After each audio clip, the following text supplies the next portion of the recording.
All right. Mr. Roy Warden, come forward. Good afternoon, folks. Roy Warden. I'm a resident here in Tucson, Arizona. Special greetings to Mr. Miranda and Mike Rankin. We'll be seeing some of you folks over in federal court real soon. I want to read a letter that I just sent today to the superintendent of schools, John Hoopenthal, and also to let you folks know that I will be attending the next public meeting at the Raza regarding the Raza Studies program at TUSD whenever that meeting is held. This letter here is regarding ethnic victimhood, ethnic solidarity, violence, and the TUSD Raza Studies program.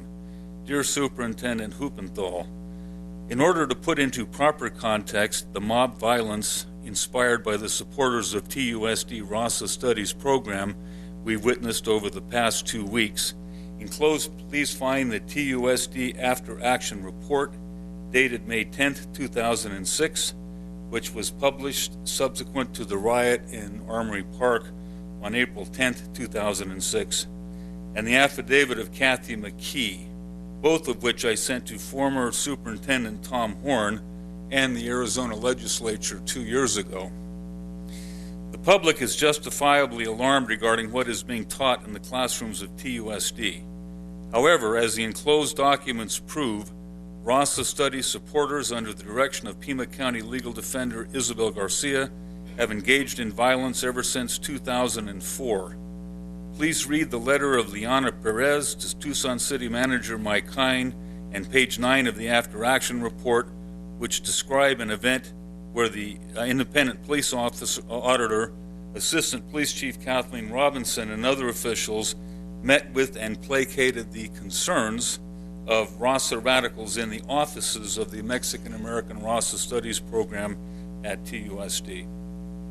Ever since 2004, we've seen brown berets and brown shirts with clenched fists and arms held high marching in the streets of Tucson, assaulting old ladies in lawn chairs, that comes from the After Action Report, shouting absurd slogans like, "We didn't cross the border crossed us," asserting claims of ethnic victimhood, calling for solidarity on the basis of ethnicity and not principle, etc.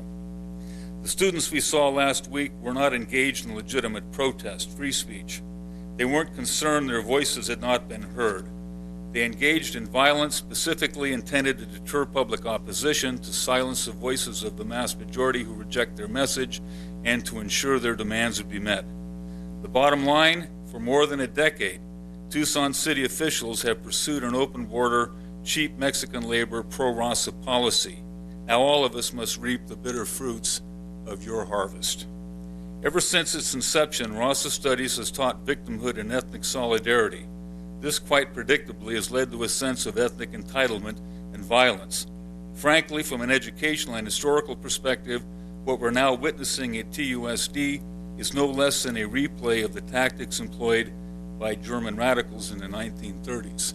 So your comments were especially interesting, Ms. Scott. Anyhow, see you folks next week. Have a good week. Thank you. Mickey Nemi. And after Mickey is Ken Johnson.